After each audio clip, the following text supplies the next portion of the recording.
Laurence Laine, bonjour. Bonjour.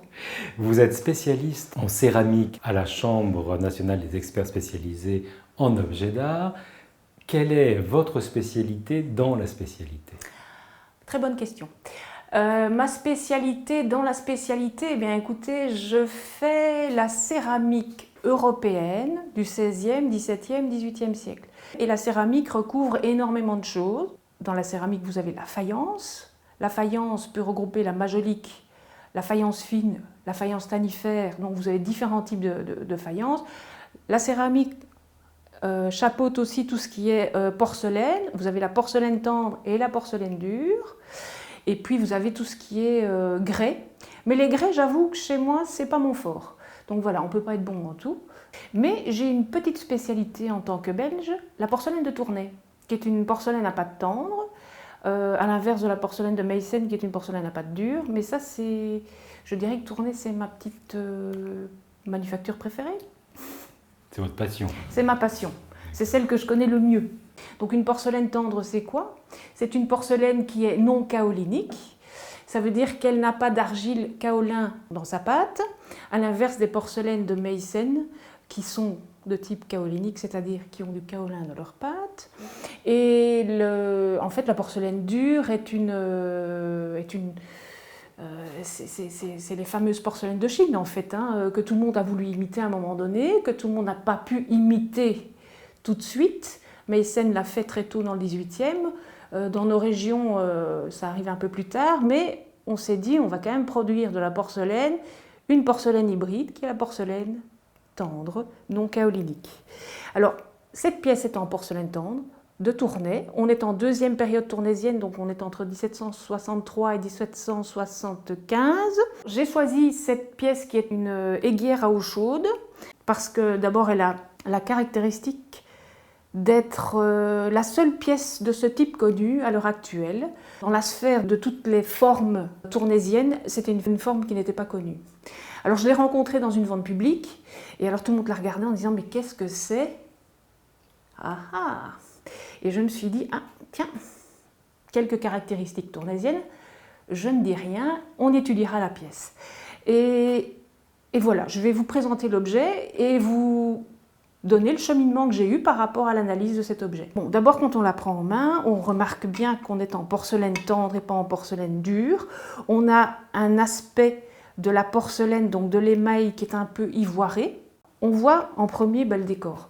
Et le décor, c'est un décor floral. Les fleurs sont typiques de Tournai. Ces fleurs-ci sont typiques de Tournai. Pourquoi?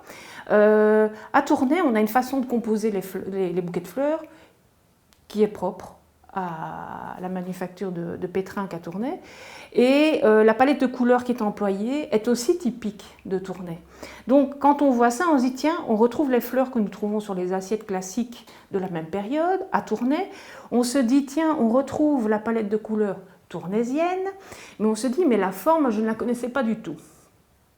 Alors, à savoir qu'à Tournai, en deuxième période, donc entre 1763 et 1775, on a produit des formes rocailles à l'influence de Vincennes-Sèvres. À savoir que la manufacture de Vincennes-Sèvres était très prestigieuse, elle est toujours maintenant, et était dans un sens une manufacture qui montrait la mode et qui donnait le tempérament pour, je vais dire, pour le goût de l'époque.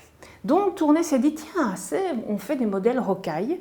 Je n'en ai pas ici à vous montrer, hélas, mais quand on voit le pot à eau à la romaine, ou bien le pot à lait à ornement qui est fait par Duplessis pour la manufacture de Vincennes-Sèvres, on voit ce type de rocaille en relief qui fait comme des vagues, en fait qui sont des motifs adorés par Duplessis.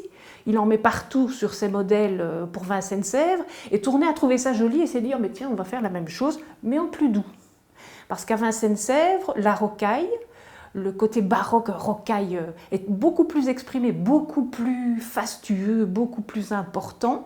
À Tournai, on est en province, on est loin de la ville de Paris qui est décisionnelle et on adoucit les choses. Donc on prend les éléments baroques, on les applique, mais de façon discrète. Pas trop elles sont pas trop... c'est discret, c'est beaucoup plus soft qu'à Paris. Donc, on ne peut pas être étonné de voir une pièce rocaille à tourner en deuxième période.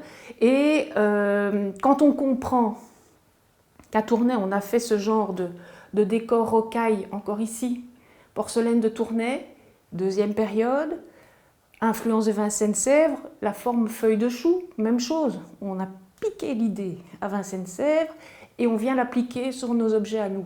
Eh bien, on trouve encore la feuille de chou ici appliquée. Donc, Tournai va chercher des ornements à Vincennes-Sèvres, l'applique sur ses propres produits, mais de façon plus légère. Ça en est un exemple, mais vraiment exceptionnel, parce que vraiment, on ne connaissait pas cet objet avant. Et donc, par exemple, cet élément, le fait que l'élément rocaille soit plus soft, plus doux, fait partie de votre expertise en disant, oui. Voilà, c'est donc... Oui, parce qu'on connaît quand même quelques pièces de style rocaille à Tournai. Il n'y en a pas beaucoup. Le style rocaille à Tournai n'est pas pléthore, on n'en trouve pas des masses, parce qu'on n'avait pas l'esprit très démonstratif peut-être. Mais quand on voit la pièce ici et on voit une rocaille assagie, ça correspond très bien à l'esprit tournaisien. Et à côté de ça, je vous dis que donc, la pâte, la façon de faire les bouquets de fleurs, l'émaillage, tout correspond à Tournai. Quand vous dites la façon de faire les bouquets de fleurs, qu'a-t-elle de caractéristiques? Eh bien, je dis toujours à mes clients et à les conservateurs, toutes les personnes que je peux rencontrer dans le métier, je dis toujours, vous savez, un bouquet de fleurs n'est pas un autre. Quand vous allez chez le fleuriste à Bruxelles, on vous fera un bouquet de fleurs comme ça, très joli. Vous allez à Paris, vous aurez un autre bouquet de fleurs avec la même composition, avec les mêmes fleurs à l'intérieur. Mais chaque manufacture a sa façon de faire ses fleurs. J'ai un autre... tenez, voilà. Ici, vous avez une pièce en porcelaine tendre anglaise. On est à Chelsea. Et vous voyez que les bouquets de fleurs, bon, il y a des roses, il y a des tulipes. Eh bien, c'est pas la même chose. Et ceci est quasi... On est un petit peu plus tôt que par rapport au pot verseur. Mais voilà, c'est parlant. Vous voyez que les bouquets de fleurs ne sont pas les mêmes d'une manufacture à l'autre. Et alors, j'attire l'attention aussi que la palette des couleurs, je vous disais, la palette de couleurs est importante. Chaque manufacture a sa palette de couleurs. Regardez, les verts, les roses ne sont pas les mêmes. À Chelsea, le rose est un peu plus violacé, on va dire. Mais vous voyez que la résonance des couleurs, alors ce n'est pas une résonance dans l'oreille, moi j'appelle ça la résonance, n'est pas la même. Vous voyez que les verts ne sont pas les mêmes. Et alors à Chelsea, ils aiment bien employer du rouge de fer, alors que chez nous, le rouge de fer, on en a très peu. On n'en met vraiment que très peu ici, un petit peu là, alors que chez eux, ils aiment bien le rouge de fer. Donc vous voyez, chaque manufacture a ses manières, a ses tocs, et il faut les repérer. Et ça vous permet, après, de pouvoir dire, tiens, là on est à Tournai, là on est à Chelsea. Je peux encore vous montrer d'autres exemples. Ici, on est à Mency. Un bouquet de fleurs de Mency. Vous voyez que les tonalités ne sont pas les mêmes. Pourtant, on a employé du rose des deux côtés. Et la composition du bouquet n'est pas la même. Vous voyez ici une pâte qui est ivoirée. Tournai, deuxième période, est ivoirée comme ça. Ici, vous voyez une pâte qui est beaucoup plus blanche. Vous voyez ? Alors qu'on est en porcelaine tendre dans les deux cas. Parce que bon... Il faut comparer des choses comparables. Donc à Chelsea, on fait un tel type de bouquet, à Vincennes, on fait un tel type de bouquet, à Tournai. Toutes les manufactures sont dans le même, je ne sais pas comment dire, dans le même roulement, je vais dire. La personnalité de chacun transpire dans la façon de faire les bouquets, dans la façon de faire, quand on a des groupes en porcelaine, la façon de faire les socles, la façon de faire les fleurs. D'une manufacture à l'autre, ça varie et chaque manufacture a sa manière. Qu'en est-il du pendant de l'expertise positive, c'est-à-dire des faux? Est-ce qu'il y a beaucoup de faux dans votre domaine? Ah oui, il y en a autant qu'en tableau ou en sculpture ou autre. Il faut savoir que la céramique ancienne, on a commencé à la collectionner on va dire mi-19e. Alors quand on commence à collectionner, ça veut dire que les prix montent pour les bonnes pièces, ça veut dire qu'il y a réalisation de faux. Donc depuis le milieu du 19e siècle, on a des faussaires qui se sont amusés à faire du faux Sèvres, du faux Meissen, du faux Tournai. Et du faux Tournai, moi j'en ai vu pas mal de ces temps-ci passer dans des ventes ou des choses comme ça. Je peux vous montrer une pièce si cela vous intéresse. Bien sûr.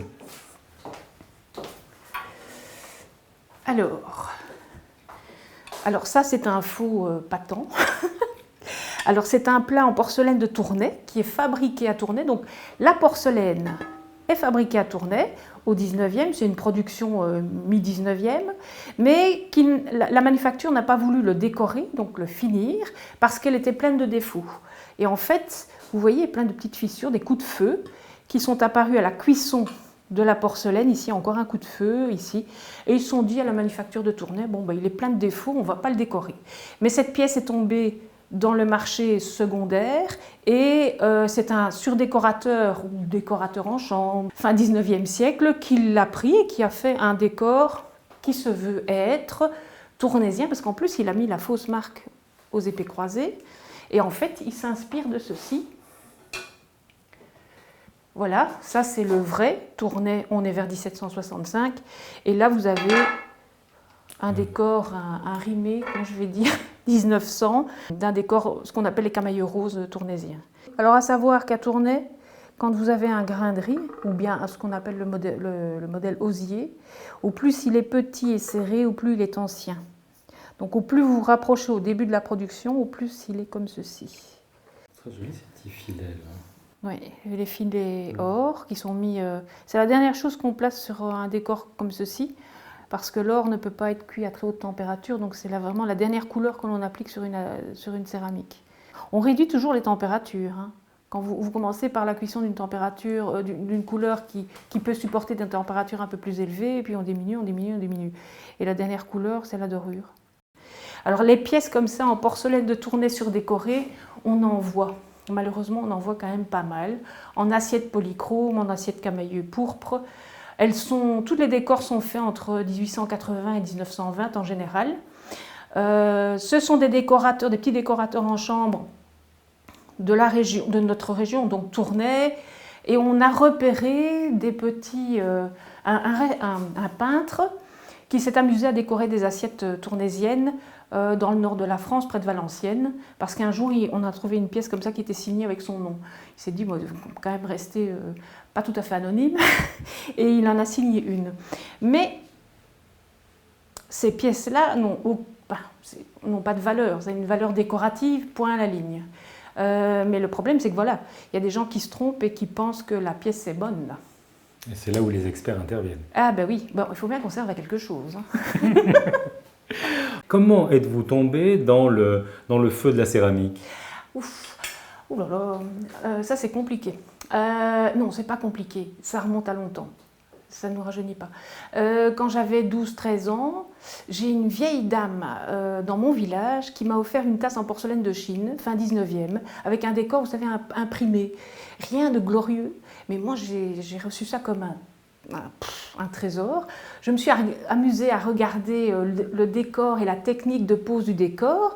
J'ai trouvé qu'il y avait un joint dans le décor à un moment donné, donc je me suis dit c'est un décor d'impression. Et je me suis mise à regarder les objets de céramique comme ça à la loupe. Et après, j'ai pris mon vélo tous les samedis, dimanches. J'avais 12, 13, 14 ans et j'allais dans les brocantes.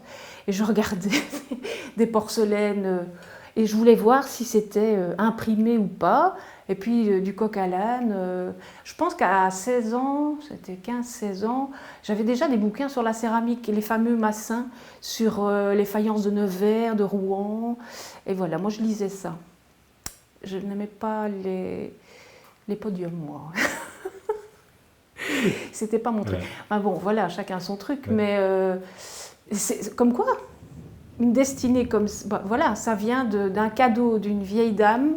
Elle me dit tiens, tu fais mes courses pour moi, je te donne ça. C'était pas de grande valeur, mais tout part de là. Bon, mon grand-père il y avait quelques pièces chez mes grands-parents aussi, mais Rien enfin, pas spécialement de la collection, quoi. C'était des choses qui venaient des grands-parents et des arrière-grands-parents. Puis j'ai fini par regarder ça de plus près. Et je me dis, tiens, là, c'est peint à la main. Tiens, là, c'est pas peint à la main. Et puis on se renseigne, on achète des livres, et puis on achète encore des livres maintenant. Donc voilà, maintenant je crois que je dois avoir 5000 bouquins, donc je ne sais plus où les mettre. Et donc, vous êtes pour clore, vous n'êtes donc pas que spécialiste, bien sûr, de la porcelaine de Tournai. Ah non, non, non, je fais aussi la porcelaine, tenez, voilà, j'ai du Mency, j'ai du Sèvres, j'ai du Chelsea, j'ai de la majolique, j'ai de la faïence de Delft, je fais aussi tout ce qui est majolique italienne, faïence de Nevers, faïence française. Oui, non. Et puis on a toujours un regard aussi, honnêtement, hein, on a toujours un regard sur les autres disciplines. Parce qu'il faut être curieux. Et les autres disciplines, l'orfèvrerie, la peinture, il faut être curieux, regarder, parce que ça complète vos informations à vous. Vous voyez une peinture du XVIIe avec des porcelaines ou des faïences de Delft qui sont peintes dessus, vous retrouvez vos faïences, vous dites tiens, je les retrouve là. Vous retrouvez le cadre de l'emploi de ces pièces au travers des tableaux. L'orfèvrerie, vous avez les mêmes pièces vous avez les mêmes formes. Duplessis, je parlais de Duplessis, c'est un orfèvre, c'est l'orfèvre de Louis XV. Et il donne des modèles pour la manufacture de Sèvres. Donc en fait, tout se recoupe, tout se complète. Donc quand on a un œil, on se dit spécialiste en céramique, oui, mais il faut toujours avoir un œil sur le reste. Il faut être curieux, mais curieux dans tous les sens. Parce que tout se complète. Vous trouvez des informations dans même le mobilier, vous avez le cadre de vie de nos objets à l'époque, il est raconté par les tableaux, par le mobilier, tout se complète. Je ne sais pas comment dire autrement, je ne comprends pas un expert qui n'a pas de vue sur autre chose que sa spécialité. Moi, je pense qu'il faut d'abord être très bon généraliste avant d'être spécialiste. Vous êtes généraliste et puis vous vous dirigez vers une spécialité, c'est bien. Parce qu'il faut avoir un œil sur tout. Et vous trouvez des informations qui vous aident à dater des pièces dans d'autres spécialités. Laurence Laine, merci beaucoup. Mais voilà, merci beaucoup.